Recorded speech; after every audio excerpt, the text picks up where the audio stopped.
Now, from WYDC TV, this is Big Fox News at 10. Good evening, I'm Anna Manuel. The site of two demolished homes on the east side of Elmira has a new purpose. Our Maggie Hall has more on what's growing in that neighborhood. While this lot behind me is empty at the moment, during the spring, it will be completely transformed. A benefactor who received a grant from the Genesee Valley BOCES is using the funds and collaborating with Meals on Wheels to turn this space into a community garden. So she came to me and said, I have this grant and we want to do a community garden somewhere in this part of town. What do you think? And Meals on Wheels uses an awful lot of food, lots of fresh vegetables, lots of fresh fruit, so it seemed like a really great idea. Now it's sort of evolved into a much more of a community, what we plan it to be is a much more bigger community garden for the entire east side of the city. They're hoping to break ground in April. And things, but Genesee Valley BOCES gave us such a big grant that the whole garden, it won't just be the boxes. They've purchased us all of the equipment that we use, all the gardening tools. They've even purchased us benches so that people can sit on them, and picnic tables so that you could sit and eat your fruit and vegetables. They purchased us a fruit stand so that we can put out free fruits and vegetables too for the neighbors. So that's the idea. We want to plant food for our community, not just for what we do here, but for the entire community. Big Fox will be back in the spring to check in on this community garden. Maggie Hall, Big Fox News, Elmira. A man is dead after a shooting this weekend outside a local bar in Elmira.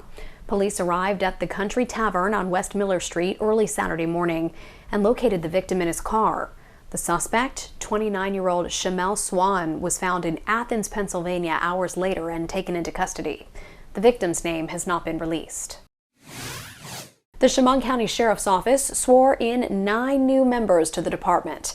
The swearing-in ceremony was held at the Hazlitt Building in Elmira. The new deputies will be part of the Sheriff's Office Road Patrol Division. Beginning today, the IRS will start accepting and processing tax returns for 2022. Big Fox's Josh Feldberg spoke with some experts about how you can get ready to file this season. It's time to grab your W-2s and your 1040 forms as tax season is once again upon us. Today marks the first official day of tax season.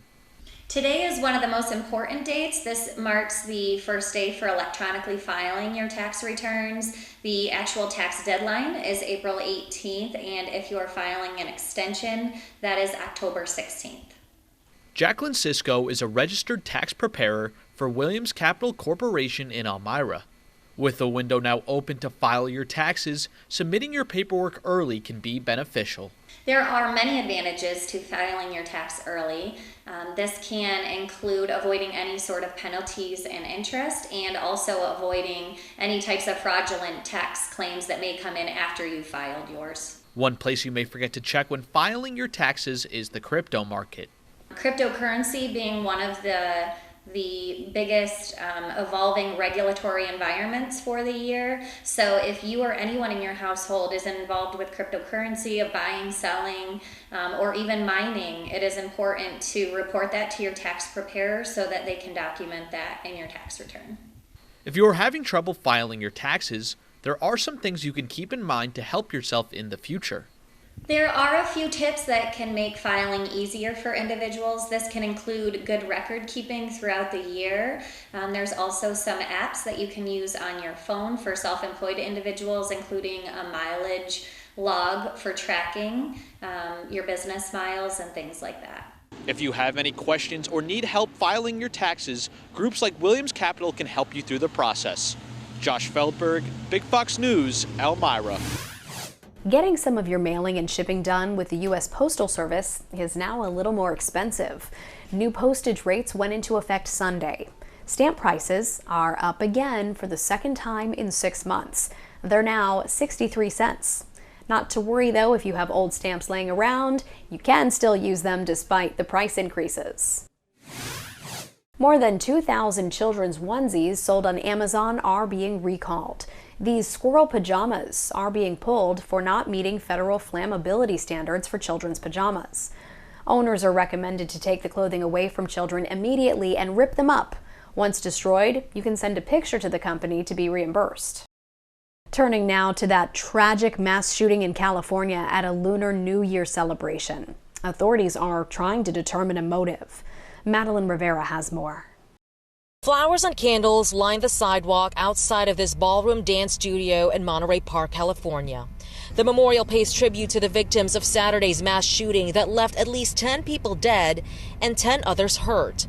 One of the victims who was killed has been identified as dance instructor Mingwei Ma. Everyone's in shock, and just the timing of it, during the Lunar Festival, just very crazy. On Sunday, the suspected gunman, 72-year-old Hu Can Tran, was found dead of a self-inflicted gunshot wound in a white van. The Los Angeles County Sheriff's Office says he fled in that vehicle after he went to another dance studio in Alhambra following the first incident. There, police say someone wrestled a firearm away from him. A SWAT team found another weapon, a handgun, inside the van. Several pieces of evidence were found inside the van linking the suspect to both locations in Monterey Park and Alhambra. Monterey Park is home to one of California's largest Lunar New Year celebrations. Just hours before Saturday's shooting, thousands had been gathered nearby to celebrate. Residents say this tragedy cast a shadow over the holiday. All the residents, all the merchandise is speaking Chinese, so a lot of native Chinese people will just gather here. Bodega owners across New York City say they are fed up with thieves. The store owners say that shoplifting has gotten so bad, they're forced to now chain up their merchandise. Stephanie Bertini has the story. Thefts, threats, or maybe something worse. Bodega owners are fed up. They say looters are out of control. Dangerous. Our families, my daughter, my kids working with me, so they're scared. I'm scared, and they're scared to come to the store to work.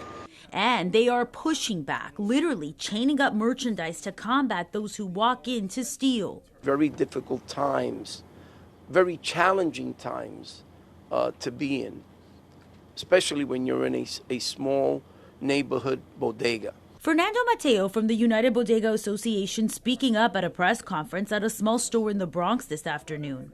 Bodega owners cannot confront these individuals because sometimes they're armed. The United Bodega Association claiming the consequences aren't tough enough. In small stores or bodegas across New York City, owners say they don't know what else to do. We can't afford a security guy in the door. We can't do that because we're not making enough money. Chained up merchandise makes things harder for the everyday customers. It's unfortunate, but when you come to a bodega now, it's not as easy as come in and get out. Now you have to wait to be served. We talked to some who say a trip to the neighborhood store can be frustrating because of all this. I'm a business owner as well, but I can understand why they would feel uncomfortable with just letting it be out there. But in the same sense, it's more like you don't have to do all of that. The United Bodega Association says something has to change, but in the meantime, you'll see more of this. We want everyone to know that we are now fighting back.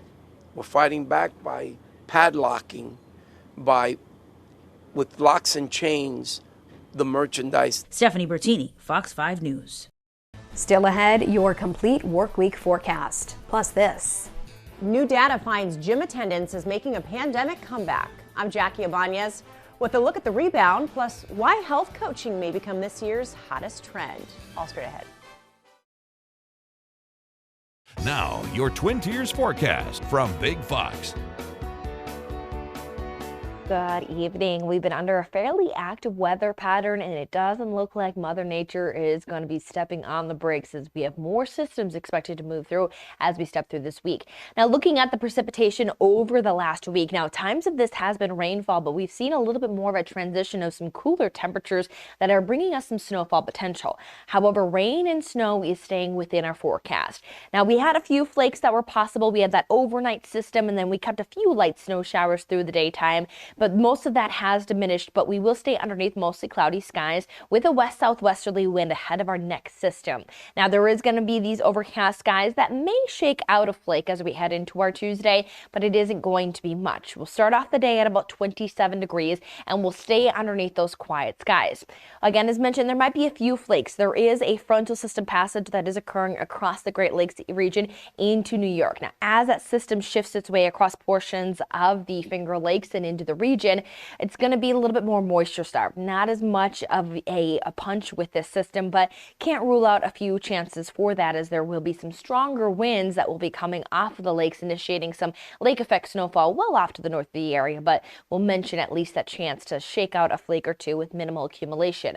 However, our attention is going to be on Wednesday. Wednesday is going to be our higher impact day, where we see that this next low pressure system, as it enters the area, will be cool enough to bring a snowfall at onset. But as this low is going to merge up with more of a low pressure system across the Atlantic, it is going to bring in some warmer air, which is going to cause for a transition over to rain showers. But at times there could be some of that freezing precipitation that could create very slick roadways with that snow and then rainfall. Also associated will be some breezy winds into Thursday, before we'll continue to track more chances for some snowfall into the weekend. So Tuesday, as mentioned, underneath mostly cloudy skies, temperatures around about 36 degrees as we're gaining that west-southwesterly wind ahead of this next low pressure system. Now, again, as mentioned, Tuesday does remain quiet, but here's that frontal system that might be able to bring a few snow showers, but you can see the amplification of it really is lost as it works itself away from the Great Lakes, and then you can see some of that lake effect snowfall there setting up there across Lake Ontario. As we head into Wednesday, we start off Wednesday quiet, but this will be that system just off the screen that we'll be keeping an eye on that will at first bring us some snow showers, which is looking to be at least a few inches. But again, there will be that freezing potential where we could be talking about some icing and then rainfall potential that will come into Thursday morning. So we'll be watching this transition because, again, at the beginning of the day, temperatures from those 20s to those 30s, there will be a time frame where we're below freezing. But then we'll continue to warm and stay above freezing through Thursday, which will keep us mostly rain showers. We'll get another high from Canada that's going to keep us a little bit drier, but then another warming period ahead of a low pressure system will give us the 40s Saturday into Sunday, but then another round of some wintry mix will move in early next week. Businesses see a lower chance of recession. Another tech company announces layoffs, and a Midwest chain plans a soda switch. CJ Papa has today's Fox Business Briefs.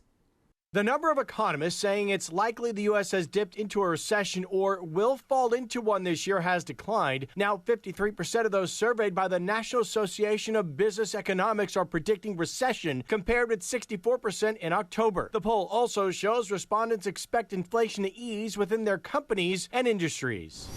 Spotify confirms it is laying off employees. The streaming music service disclosed in a filing with the SEC it was reducing its workforce by about 6%, which translates to about 600 jobs. Layoffs have hit the tech industry hard, though the Wall Street Journal says Wall Street analysts are not expecting to see big cuts at Apple. The reason? Apple's hiring was more modest in recent years, and it doesn't spend as much on employee perks. Over the 2 years ending last September, Apple's workforce grew by about 20%, while Amazon's staff doubled. And a Midwest chain known for its butter burgers and frozen custard is switching from Pepsi to Coca-Cola, upsetting many of its longtime fans. Culver says the transition is in progress and will take some time for its nearly 900 restaurants spread out across 26 states. That's business. I'm CJ Papa.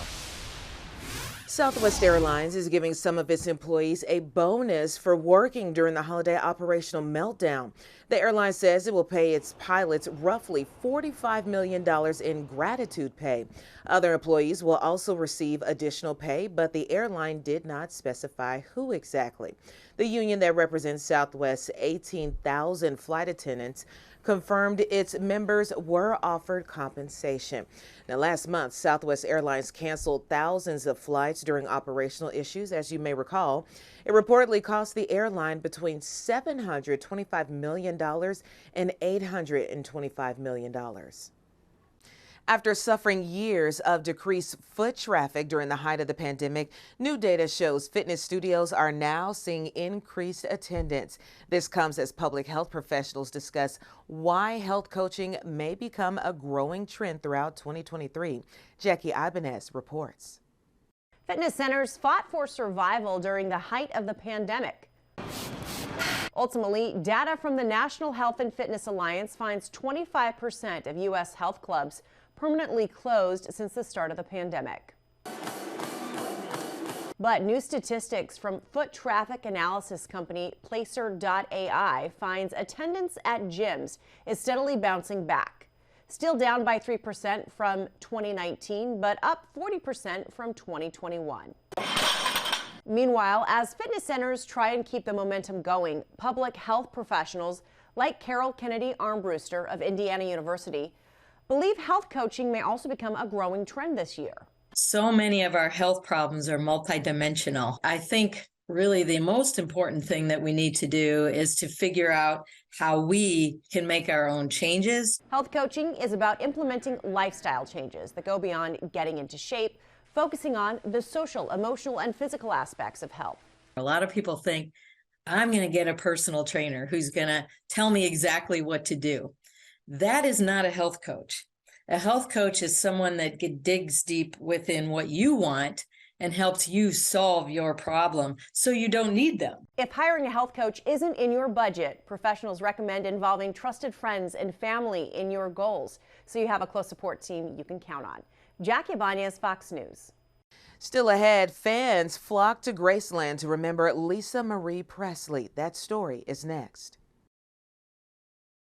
Hundreds of fans, friends, and family members gathered at Graceland in Memphis for a final goodbye to Lisa Marie Presley, the only child of Elvis Presley. She suffered cardiac arrest and died January 12th, just 2 days after celebrating the film Elvis at the Golden Globes. Charles Watson has more from that memorial in Memphis. Hundreds and hundreds of people paid their final respects today to Lisa Marie Presley on the grounds of Graceland. And it wasn't just family and loved ones like Lisa Marie Presley's 3 daughters and her mother Priscilla who made it clear just how special she was in the eyes of many. It was also folks like Sarah Ferguson, the Duchess of New York, a former mayor of Memphis, and musicians like Axl Rose of Guns N' Roses and singer Alanis Morissette, who both performed beautiful tributes to Lisa Marie Presley. Everyone who came up to speak not only described her as a loving mother and friend, but also someone who embodied the city of Memphis, where Presley was born and raised, and as the only child of Elvis, someone who was fiercely protective of her father's legacy. Lisa Marie Presley was also someone who endured quite a bit of heartache in her life. She lost her father at the age of 9 and her son to suicide in 2020. Her mother, Priscilla Presley, touched on that heartache as she read a poem on behalf of Lisa Marie Presley's twin girls. Survivors, guilt, some would say, but a broken heart was the doing of her death. Now she is home where she always belonged, but my heart is missing her love. And hundreds of fans behind me have been staked out all day. They're in line waiting to pay their final respects to Lisa Marie Presley, who is buried here at Graceland in the Meditation Garden next to her son, Benjamin Keel. In Memphis, Charles Watson, Fox News. Officials in Washington state are investigating after they say an unvaccinated woman was in 2 public places shortly before she was diagnosed with the measles. The news comes on the heels of new data from the Centers for Disease Control and Prevention that shows immunization rates are falling for school-aged children. Matthew Smith has more. Well, I think that's really unfortunate. It's a frustrating thought for parents. Another measles case. And we know the person was at gate B6 and at Carousel 4 to retrieve bags on Wednesday. The big concern, school-age children who usually aren't fully vaccinated until 6. But recent CDC data shows vaccine rates for things like measles are backsliding. So I think parents sometimes forget that we have a responsibility to our own kids and to each other. And, and those things help and they work. I just believe in vaccines and I get my kid vaccinated. Parents I met up with in Seattle Center say vaccines are key, but not all parents seem to agree. Doctors say a 95% vaccination rate for measles creates herd immunity. In the fall of 2019, King County had hit that mark. They reached 96%. Post-pandemic, the numbers dropped to 94%. But it has become harder and harder to get parents to bring their kids in for a lot of good reasons. You come into a medical facility, your chances of getting COVID are higher. So we've had this natural response to kind of wait and see and hold back. As kids return to class this school year, the state's health department began warning Fox 13 viewers there may be hesitancy just to take a kid to the doctor, leading to concerning vaccine rates. Others fear that anti-vax sentiments from COVID-19 have left their mark. I worry about a lot. I think a lot of people kind of take information that seems like not the best information from the best sources, and very well-meaning, because every parent wants to do its best for their kids. We'll be right back. Well, listen to this. Pizza Hut sets a new world record for biggest pizza ever. The restaurant chain teamed up with YouTuber Airrack to earn the Guinness World Record. It was made with more than 13,000 pounds of dough, 8,800 pounds of cheese, and 630,000 pepperoni pieces. The record-breaking project comes after Pizza Hut's reintroduction of its Big New Yorker pizza, which was a fan favorite brought back after 2 decades. Spanning over nearly 14,000 square feet, Pizza Hut said that the record-setting pizza will not go to waste and that the 68,000 slices, they'll be donated to local food banks in Los Angeles. I'm Harriet Wallace. Thanks so much for watching.